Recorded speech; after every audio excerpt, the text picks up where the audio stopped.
എന്താ നീ പറഞ്ഞത്? കൈ വേദനിക്കുന്നെന്ന്. നമ്മളൊരു ചെറിയ നാടകം കളിക്കാൻ പോവാ. കളിക്കുമ്പോ എന്തായാലും നല്ല നാടകം കളിക്കണം. എന്നമ്പിള്ള സാറിന്റെ കാബലിയായാലോ?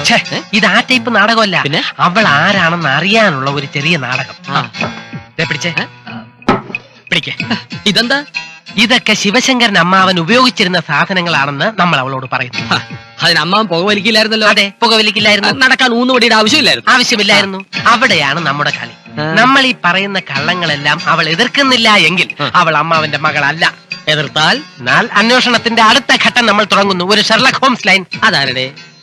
നമ്മുടെ ഇവിടുത്തെ മിൽമ ബൂത്തിന്റെ ഉടമസ്ഥൻ. മിൽമ? വല്യേട്ടൻ അവളുടെ മുറിയുടെ മുന്നിൽ ചെന്ന് അടഞ്ഞു കിടക്കുന്ന വാതിലൊന്ന് പതുക്കെ മുട്ടണം. വാതിൽ തുറന്നു കിടക്കുകയാണെങ്കിൽ അടച്ചിട്ടിട്ട് മുട്ടണോ? എങ്ങനെയെങ്കിലും അവളുടെ മുറിക്കകത്ത് കയറിയാ മതി. നിന്നെ എങ്ങോട്ട് പോവാ? മുറിക്കകത്ത് എന്തിന്? അത് നീ പറഞ്ഞില്ല. അത് ചോദിക്കണ്ടേ? ചോദിച്ചു. ഈ ഡയലോഗ് മുഴുവൻ അവളുടെ അടുത്ത് സെന്റിമെന്റൽ ആയിട്ട് കാച്ചണം. ഇത് മുഴുവൻ കാണാതെ പറയാൻ പറ്റില്ല. ഞാൻ പ്രോംപ്റ്റ് ചെയ്ത് തരാം. മുറിക്കകത്ത് കടന്നാലുടൻ ഒരു പൊട്ടിക്കരച്ചിൽ. അവള് കരഞ്ഞില്ലെങ്കിലോ? അവളല്ല, വല്യേട്ടൻ. എങ്ങനെ കരയും? ഇതാണോ പൊട്ടിക്കരച്ചിൽ? അല്ലേ? ഒന്ന് കൂട്ടിയേ.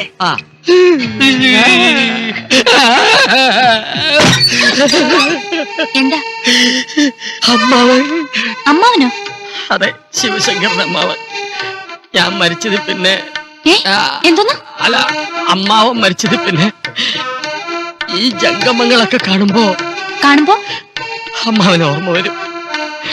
ഈ ഊന്നുവടി ഈ കുടുംബത്തിന്റെ ചുമട് താങ്ങിയായിരുന്നു. അദ്ദേഹത്തിനൊരു താങ്ങുവടിയായിരുന്നു.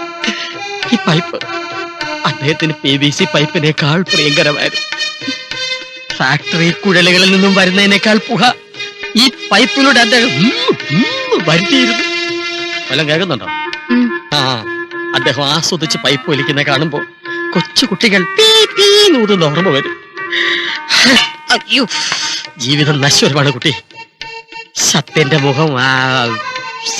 മുഖം ഇത്ര ക്രൂരമാണെന്ന് ഞങ്ങൾ അറിഞ്ഞിരുന്നില്ല. ഈ പൈപ്പില്ലാതെ അമ്മാവൻ അവിടെ എങ്ങനെ എന്തോന്ന് വലിച്ചോണ്ടിരിക്കും? ഈ ഊന്നുവടി ഇല്ലാതെ അവിടെ എങ്ങനെ തെണ്ടി തിരിഞ്ഞ് നടക്കും? അമ്മാവാ, എന്റെ അമ്മാവാ, അമ്മാവാ. ഇപ്പൊ ഞങ്ങൾക്ക് ആകെയുള്ള ആശ്വാസം അമ്മാവന്റെ മകൾ ഇവിടെ ഉണ്ടെന്നുള്ളതാ. കോണിയെടുക്കല്ലേ ചന്തു? ഇവിടെ പറഞ്ഞതാ. കൊളവാക്കല്ലേ വല്യേട്ടാ? കൊളവാക്കിയത് വല്യ. അയ്യോ,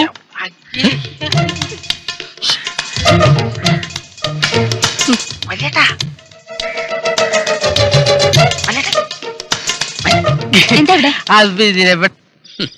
നിന്റെ ഐഡിയ നീ കാരണം കുളമായി.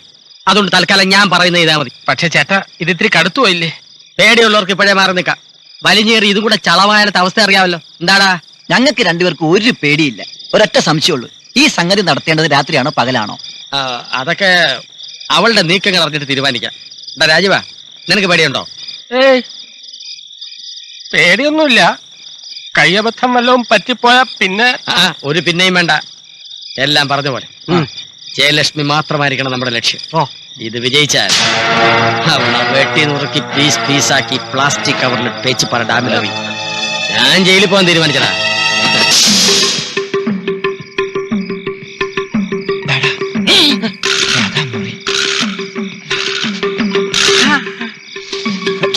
എങ്ങോട്ട് മേലെ കയറണ്ടേ?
മമത. ഇവിടുത്തെ മരിച്ചുപോയ ശിവശങ്കര മേനോന്റെ ഏക മകൾ മമത മേനോൻ.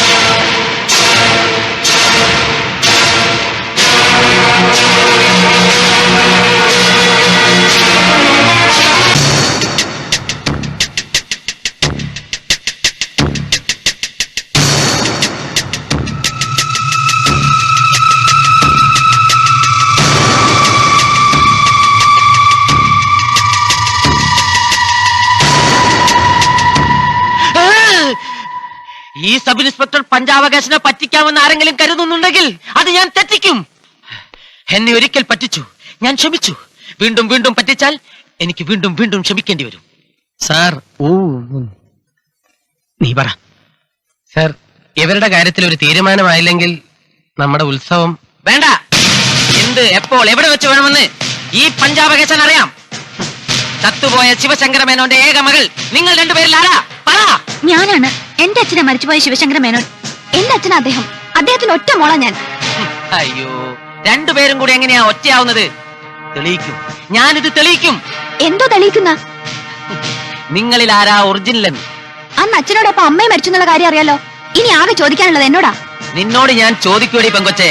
പോലീസ് മുറ എന്ന് കേട്ടിട്ടുണ്ടോ? ആ മുറയിൽ നിന്നോട് ഞാൻ ചോദിക്കും. അതെ, അച്ഛന്റെ മരണകാരണം അന്വേഷിക്കാൻ വന്നാൽ അത് അന്വേഷിച്ചാ മതി. അല്ലാതെ ഞാൻ ആരാ എന്താണെന്നൊക്കെ അന്വേഷിക്കാൻ മോളിന്ന് ഉത്തരവൊന്നുമില്ലല്ലോ. അങ്ങനെ ഉത്തരവുണ്ടെങ്കിൽ എന്നേക്കാൾ മുമ്പ് ഈ തറവാട്ടിൽ ഞാനാണെന്നും പറഞ്ഞിവിടെ പറ്റിക്കൂടി കിടക്കുന്ന ഇവളോട് ആദ്യം ചോദിക്കേ. പറയട്ടെ, തന്ത ഉണ്ടെങ്കിൽ അത് ആരാണെന്നും എന്താണെന്നൊക്കെ. എന്നിട്ടാവാ ഞാൻ പറയുന്നത്.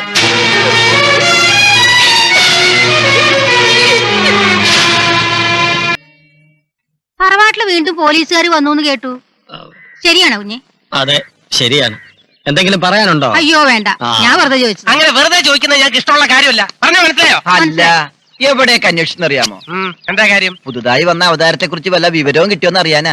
ആളങ്ങനെ ഉണ്ടെന്ന് കണ്ടതേ, മറ്റേ ഡീറ്റെയിൽസ് ഞാൻ കിട്ടിയില്ല. പുതിയ കക്ഷിയെ കുറിച്ച് പറഞ്ഞാൽ അവള് എന്തെങ്കിലും വിവരം കിട്ടിയാലേ ഞങ്ങൾ നിങ്ങളുടെ വീട്ടിൽ വന്ന് അറിയിക്കാം കേട്ടോ. അല്ല, അവരും കൂടെ അറിയട്ടെ. അറിയേണ്ട കാര്യമില്ല. ഇവരെ അറിഞ്ഞിട്ട് അവരറിയട്ടെ. എന്ത് കാര്യത്തിന്? ഇതിന്റെ പേര് നിങ്ങൾ തമ്മിൽ തല്ലണ്ട. അനാവശ്യം പറഞ്ഞോട്ടെ അരപ്പേ. ആർക്കാണ് തമ്മിൽ തല്ലേണ്ടത്? ഞങ്ങൾ ഒരു അഭിപ്രായ വ്യത്യാസമല്ല. ഞങ്ങളുടെ തറവാട്ടിൽ പലരും വരും, പലരും പോവും. അതിന് നിനക്കൊക്കെ എന്താ?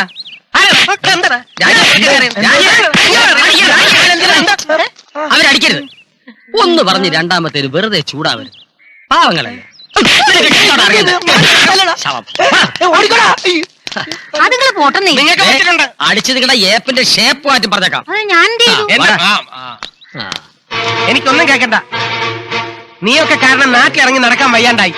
ആനമറ്റം തറവാടിന് ഇന്നേ വരെ ഇങ്ങനെ ഒരു സ്ഥിതി ഉണ്ടായി. ഞാൻ എന്ത് ചെയ്തെന്നാ? എന്ത് ചെയ്തെന്നോ? എങ്ങാണ്ടൊന്നോ വന്ന് സ്വന്തവും ബന്ധുവും പറഞ്ഞ് ഇവിടെ കയറി കൂടിയിട്ട് വിശ്വാസം ഇല്ലെങ്കിൽ എന്നെ ഇറക്കി വിട്ടേക്കണം. ഇറക്കി വിടാൻ തന്നെ പോണത്. പക്ഷെ അതിനു മുമ്പ് കല്ലും നെല്ലും വേർതിരിച്ചറിയണം. എനിക്കും അറിയണം അതൊക്കെ. എന്നിട്ട് നാട്ടുകാരെയൊക്കെ ഒന്ന് അറിയിക്കാൻ വേണം. രാജുവാ, എവളെയും വിടരുത്. ചോദിക്ക. തത്ത പറയുന്ന പോലെ എവളുമാരെ കൊണ്ട് സത്യം പറയിപ്പിക്കണം. ഇതാ ഇത്രയും നേരം ചോദ്യം ചെയ്തിട്ടും എവള് കമാന്നൊരു അക്ഷരം മിണ്ടുന്നില്ല. ഇനി വലിയിടം തന്നെ ചോദിക്കേ. ഇങ്ങോട്ട് പറയടി. നീ ഇങ്ങോട്ട് പറയടി. നീ ഇങ്ങോട്ട് പറയ. ഞങ്ങൾ ഈ നിൽക്കുന്ന രണ്ടുപേർ ആണുങ്ങളാണെന്ന് അറിയാമല്ലോ. ഇല്ല. ഇല്ലേ? എന്നാൽ ആണുങ്ങളാണ്.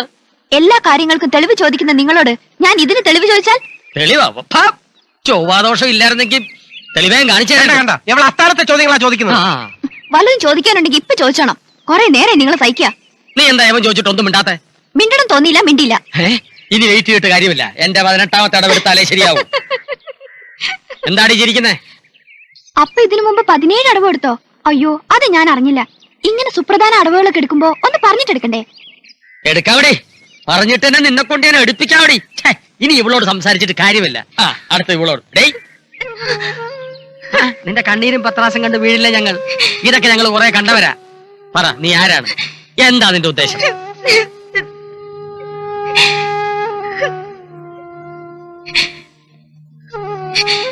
ഞാൻ പറഞ്ഞതൊക്കെ സത്യം, അല്ലാതൊന്നും എനിക്കറിയില്ല. മോങ്ങാതടി, നീ ഇന്ന് സത്യം പറഞ്ഞില്ലെങ്കിൽ വെട്ടിക്കൊന്ന് പീസ് പീസാക്കി പ്ലാസ്റ്റിക് കവറിലാക്കി പേച്ചിപ്പാറ ഡാമിലെറിയും ഞാൻ. എനിക്ക് ജയിലിൽ പോണം. മതിയല്ലേട്ടാ, ഇന്നത്തേക്ക് വിട്ടേക്കാം. പക്ഷെ രണ്ടിലൊന്ന് അറിയുന്നത് വരെ ചോദ്യം ചെയ്യലുകൾ ആവർത്തിച്ചുകൊണ്ടേയിരിക്കും. പൊക്കോളൂ. പൊയ്ക്കോ. രാജീവ, ചോദ്യം ചെയ്യുമ്പോ ഒരല്പ ഡിസ്റ്റൻസ് ഇട്ട് വേണം ചോദ്യം ചെയ്യാൻ. കാരണം ഏത് മുള്ളി വന്ന് വീണോന്ന് നോക്കിയിരിക്കുകയാണ് ഇപ്പൊ പോയ 2 ഇലകൾ. മുള്ളിന് കേടുവരുന്ന കാലവ. ഉം.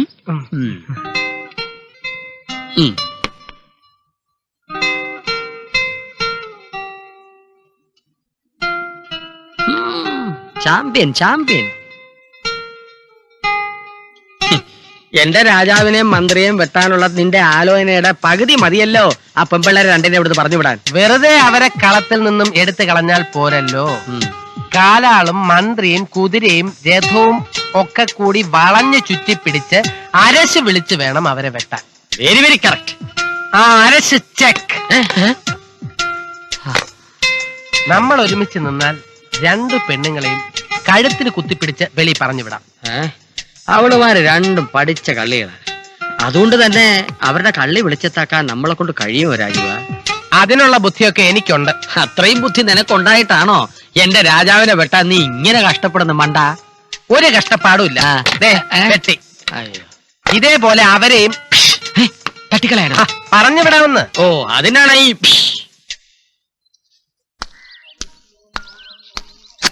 യശോദ ചേച്ചി,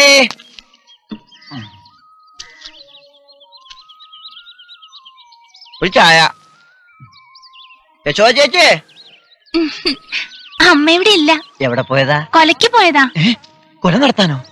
കൊല നടത്താനല്ല, ടൗണിൽ വാഴക്കൊല വാങ്ങാൻ പോയതാ. ഓ, അതാണോ? ഞാൻ കരുതി ഭാരതി, ഉം, ജയഭാരതി. ഉം. ദേ ഇവിടെ നിൽക്കി. വേണ്ട വേണ്ട, ദേ കട തുറന്നിരിക്ക, അമ്മ ഇപ്പൊ വരും. കൊറേ നേരത്തേക്ക് ആ തള്ളയുടെ കാര്യം പറഞ്ഞ മൂട് കളയല്ലേ. എന്റെ ജയഭാരതി കുട്ടിയല്ലേ, പ്ലീസ് ഇവിടെ വന്നിരിക്കും. വേണ്ട വേണ്ട, കാണുമ്പോഴേ കൊഞ്ചലേ ഉള്ളൂ. എല്ലാ ആണുങ്ങളും ഇങ്ങനെ. എല്ലാ ആണുങ്ങളും? ഞാനല്ലാതെ മറ്റു വേറെ ഏതൊക്കെ ആണുങ്ങൾ അറിയാടി? നീലക്കുയിലെ സത്യൻ മിസ് കുമാരിയോട് എന്താ കാണിച്ചേ? ചെമ്മീനിലെ മധുശീലയോട് എന്താ കാണിച്ചേ? പഞ്ചതന്ത്രത്തില്, ചന്ദന ചൊരയില് ഈ ആണുങ്ങളൊക്കെ എങ്ങനെയാ? ഏത് പെണ്ണ് സഹിക്കും ഇത്? പണ്ടാരടങ്ങാൻ. എടി, അതൊക്കെ സിനിമയാണ്. ഓ, ഇവക്ക് ജയഭാരതി എന്ന് പേരിട്ട് ആ തന്തേൻ എന്റെ കയ്യിൽ കിട്ടിയിരുന്നെങ്കിൽ. ദേ, എന്റെ തന്തയ്ക്ക് പറഞ്ഞാലുണ്ടല്ലോ, ഈ പശുവിനെയും കാളേനെയും ഒക്കെ മോഷ്ടിക്കുന്ന നേരം കൊണ്ട് എന്നെ ഒന്ന് മോഷ്ടിച്ചോണ്ട് പൊയ്ക്കോടെ രമണേട്ടന്. പോകൂടി പോകും. തച്ചോളി ഒതലിലെ സത്യനെ പോലെ, പാലാട്ട് കുഞ്ഞിക്കണ്ണലെ പ്രേം നസീറിനെ പോലെ, ആവേശത്തിലെ ജയനെ പോലെ ഒരു നിലാവുള്ള അർദ്ധരാത്രിയിൽ ഒരു വെള്ള കുതിരപ്പുറത്ത് ഞാൻ ചീറിപ്പാഞ്ഞിവിടെ എത്തും. എന്നിട്ട് എലിപ്പാഷാണവും ചുറ്റൊന്റിയും സമാസമം ചേർത്ത മിശ്രിതം ഉറങ്ങിക്കിടക്കുന്നതിന്റെ തള്ളയുണ്ടല്ലോ പൂതന, അവരുടെ വായിൽ ഒഴിച്ചു കൊടുത്തിട്ട് ഞാൻ വടിയാക്കി കിടത്തും. എന്നിട്ട് നിന്നെയും കട്ട കട്ടകാശത്തോടു കൂടി ഈ രമണനൊരു പോക്കുണ്ട്.